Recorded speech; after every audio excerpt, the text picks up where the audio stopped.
Alin nga ba ang mas maganda? Ang Honda Click 160 or ang SYM Naga 155? Alin nga ba dito ang mas maganda? Alin dito sa tingin mo ang mas sulit sa iyong pera? Mas maganda ba talaga tong mga to? Or baka hype lang para makabili tayo ng bagong motorsiklo? So 2 months ago nga mga bossing is meron tayong ginawa about this comparison ni SYM Naga versus ni Honda Click, which is makikita naman natin na meron talagang mga nagkaka-interest dito sa mga motorsiklong ito. Kaya naman maganda talaga to pag-usapan. Kaya naman sa video na ito, pag-uusapan natin ang kanilang side-by-side comparison, ang kanilang specs and key features, and our final thoughts about these motorcycles, whether these motorcycles ba are good motorcycle option or a must-buy motorcycle kind of decision. Unahin na natin agad ang kanilang side-by-side comparison. Makikita natin dito mga bossing that we have an updated price for both of these motorcycles. Nag-price down for Honda Click 160 which is now priced around 108,900 pesos. Samantalang kay SYM Naga is nag-price increase ito from 119,000 naging 124,900 pesos na. For the price, makikita natin dito na medyo nagkakalayo na sila compare dati. Dati kasi around 116 si Click 160 tapos si SYM Naga naman is around 119.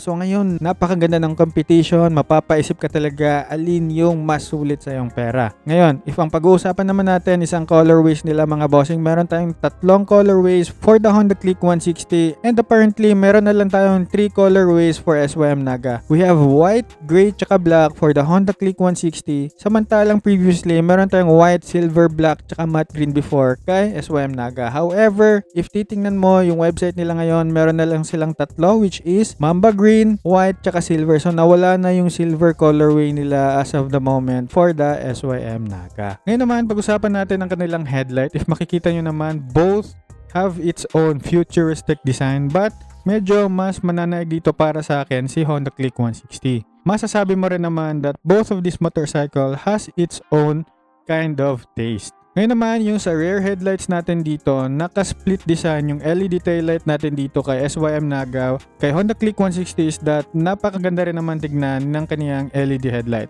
Both of them is naka-LED na mga boss ha.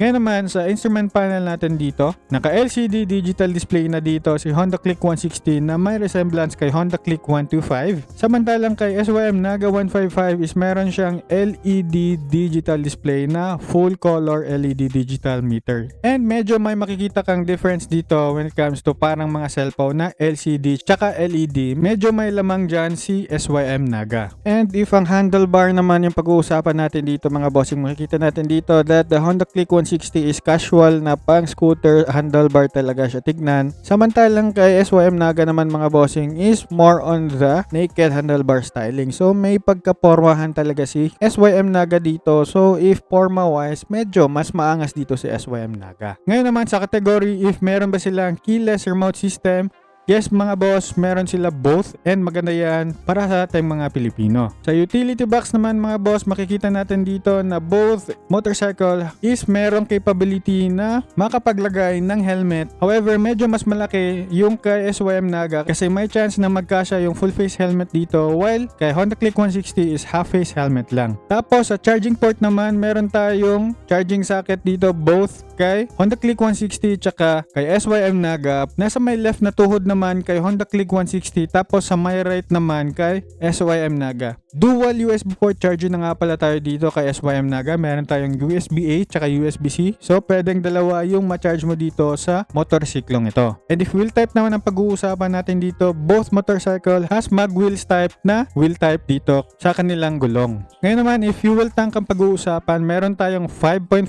liters kay Honda Click 160 samantalang kay SYM Naga 155 is 7.3 liters. Nasa likod yung fuel tank kay Click 160 and nasa harap naman kay SYM Naga which is hindi na natin kailangan tumayo or mag steps ng 1-2 na kailangan i-off tapos i-switch pa natin para magbukas sa likod yung ganon. So less steps na talaga if nasa harap yung fuel tank. So magandang feature yan mga boss especially kay SYM Naga. Ngayon naman when it comes to fuel consumption, dito natatalo si SYM Naga over kay Honda Click 160. Meron tayong 46.7 kilometers per liter kay Honda Click while kay SYM Naga naman is meron tayong 42 estimated kilometers per liter.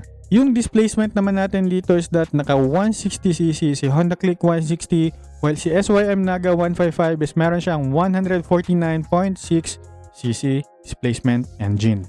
Ngayon naman sa category of merong gulay board or footboard, makikita natin dito si Click 160 is meron siyang footboard. However, si SYM Naga, hindi lang siya merong footboard, meron na rin siyang extended footrest sa ating foot panel. Both of these motorcycles na rin mga boss is meron siyang park brake, so maganda yan. Start and stop system naman or ISS kay Honda Click 160, walang ganyan kay SYM Naga 155. Maganda sana yan kasi pag traffic, tapos naka-stoplight tayo, mamamatay yung makina, makakasave tayo ng gas consumption. Aandar lang siya pag piniga mo yung throttle niya. Ngayon naman, if hazard switch ang pag-uusapan, merong hazard switch si SYM Naga, tapos si Honda Click 160 naman is wala. So, sayang. Maganda sana if meron si Honda Click 160 nun, di ba? And meron din tayo both dito na tubeless tires. So, maganda yan. Maganda for daily long ride tsaka mga quick trip kasi less yung bahala mo compared sa mga naka-tube type kind of tires. And last but not the least, meron bang kickstart both of these motorcycles? Ang masasagot natin dyan is wala. So we really have to be aware. Lagi tayong titingin or makikiramdam lagi sa motor natin if malolobat na ba yung batteries nila. And if ever titingnan mo and magre-research ka if gusto mo lagyan ng customizations, both of these motorcycles, maganda rin naman siya tignan pag meron siyang top box kasi dagdag siya ng comfortability and convenience kasi meron ka madadagdag na storage if ever meron ka mang mga dadalhin. Ngayon naman, pag-usapan natin ang specs and key features of these motorcycles. Yung displacement nga pala ngayon ni Honda Click 160 is meron siyang 156.9cc, 149.6cc naman si SYM Naga. Both of these motorcycles is naka-liquid cooled na. Yung power nga pala nila, yung power naman nila, 15.2 horsepower naman at 8,500 RPM kay Honda Click 160, while 14.2 horsepower at 8,000 RPM naman kay SYM Naga. And when it comes to torque, 13.8 Newton meters naman at 7,000 RPM kay Honda Click 160 and 13.0 Newton meters at 7,500 RPM naman kay SYM Naga. Compression ratio natin dito is that naka 12.0:1 kay Honda Click 160 and 11.2:1 naman kay SYM Naga. While sa bore stroke, 60 by 55.5 ang kay Honda Click 160, tapos kay SYM Naga naman is 57.4 by 57.8 ang numbers nila dito. So if numbers mga bossing, alin dito yung sa tingin mong okay para sa inyo? Lagay nyo nga dyan sa comment section. Ngayon naman, pag-usapan na natin ang kanilang key features. Unahin na natin dito si Honda Click 160 which is priced around 108,900 pesos. Meron na tayong liquid cool dito. Naka-combi brake tayo dito, disc brake sa harap at saka drum brake naman sa likod. Meron tayong ACG starter, meron tayong auto start stop, meron tayong keyless feature dito na naka-monoshock yung kanyang rear suspension. Meron naman tayong CVT auto dito na meron tayong 4 valves and meron din tayong Honda ESP Plus dito that is weighing around 116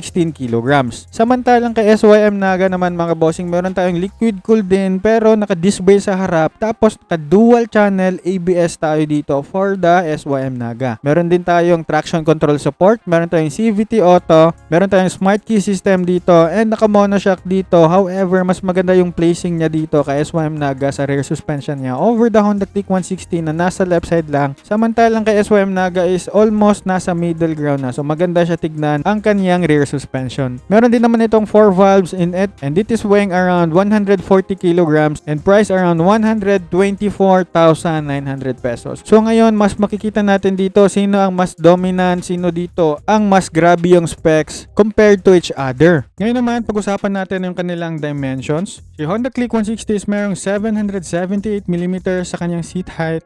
Yung ground clearance niya naman is merong 138mm and yung wheelbase niya is merong 1,277mm.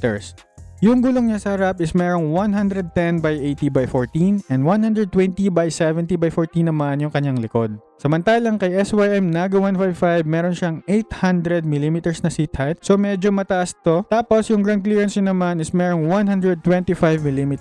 And yung wheelbase niya naman is 1,385mm.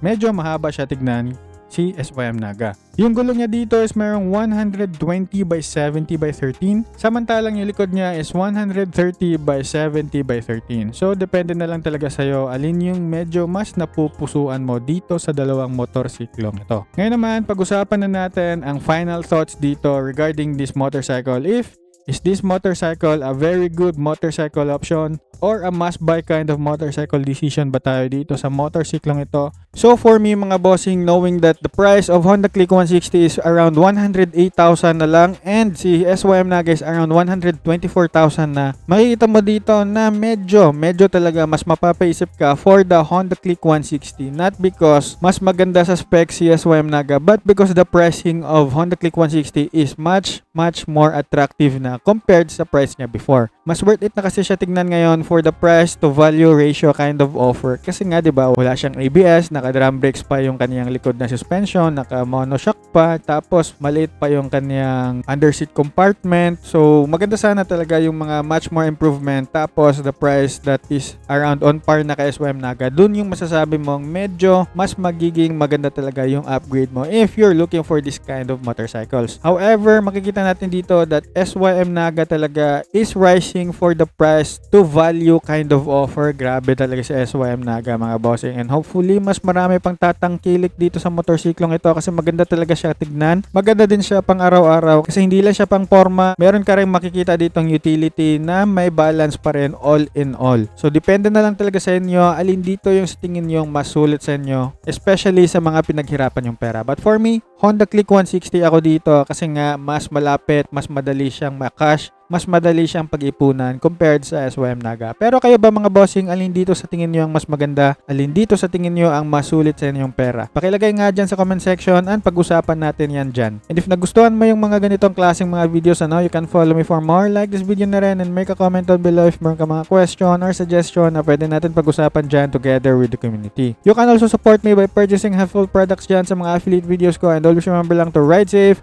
and see you on my next video. Let's go!